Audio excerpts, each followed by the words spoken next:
Let's bring in Liberal Senator and retired Major General Jim Molan now. Jim, good to see you. Thanks for your time this morning. So, first things first, do you believe that Kabul could fall within the next 3 months? Oh, absolutely, Pete.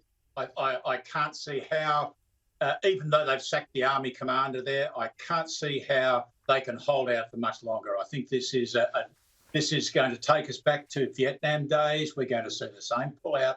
There's not much honour left for any of us in Afghanistan, and it's a tragedy for the Afghans. What does that mean if the Taliban takes Kabul, Jim?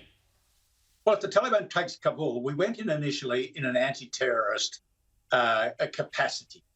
And going in for anti-terrorism and the way we've conducted operations, then you've got to stabilise the country, or else, you're just playing, as the Americans say, whack-a-mole, where you go from one place to the one place to the one place. We stabilised Germany by getting rid of Prussian militarism and Nazi nationalism. We stabilised Japan by getting rid of nationalism in that country. We've been in the Republic of Korea for 75 years. If we weren't serious about that, we shouldn't have gone in the first place. And there are deep consequences for Australia in the modern environment from this. So the whole thing was a waste of time, Jim. If the Taliban takes Kabul and then basically occupies Afghanistan, was the whole thing a waste of time and money and deaths? I'm very reluctant to say those words, but you can take whatever you like from what I said before, because I feel for those who were wounded, Australians who were wounded, Australians who were killed, and Australians who put their effort into it. 2,500 Americans have given their lives for this. You don't do these things fast, and you must, if you're going to change from the kind of society that Afghan was, to build a modern army and government to stabilise it, you've got to stay in there, fight with the Afghan army, and be prepared to die. Who would trust the West in Taiwan? Who would trust the West if we start believing that American power is infinite and the Americans will always come to our aid? What's your take on the speed with which the Taliban has recaptured ground, Jim? I mean, we're talking about Kandahar that fell this morning. That's the 12th province. They're approaching Tarin Kowt as well. The Taliban not too far away from there, which was basically Australia's base, right?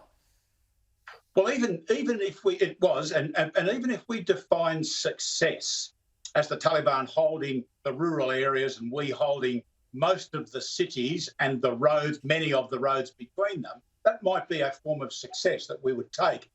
12 provincial capitals are certainly a hit on that. Now, these 3,000 American troops and 600 Brits, I think, will be the equivalent of the forces that guess what we did in 2011 in Iraq? We decided to all come home in 2011, and guess what we found we had to do? We had to go back in 2011. This could be as fast as 3 months. Who knows? I can't predict how long it'll take.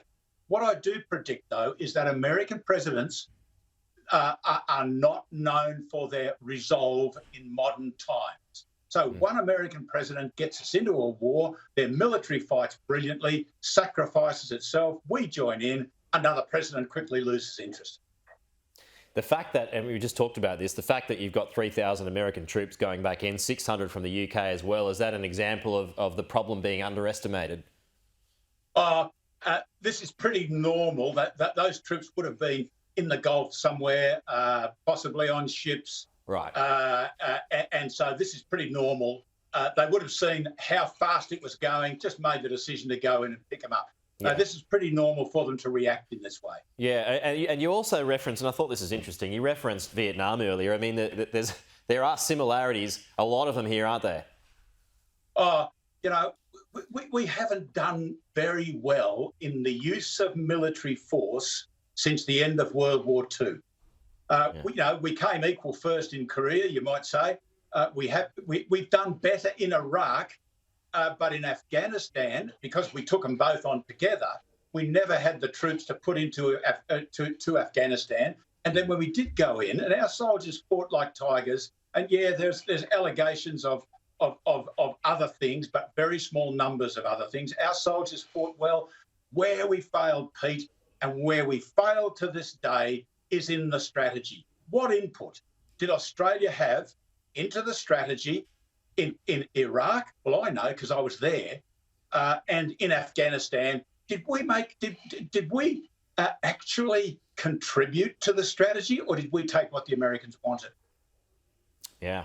And what about the people here, Jim? The Afghanistan people, and a lot of them are going to be caught between the advancing Taliban army and the Afghan army. Oh yes, it's going to be very, very bad. We've already given 5,000 humanitarian visas since 2015 for Afghans to come to Australia.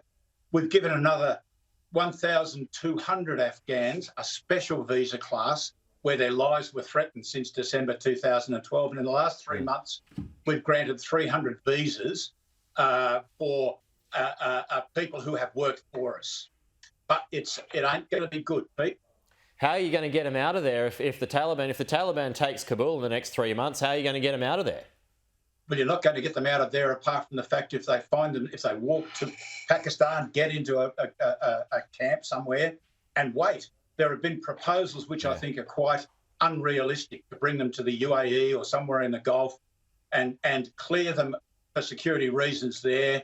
I think the level of impracticality of that is pretty high. And as I say, we've bought 6,500 Afghans out since December 2012. Is Pakistan even safe though? No, none of these places are safe.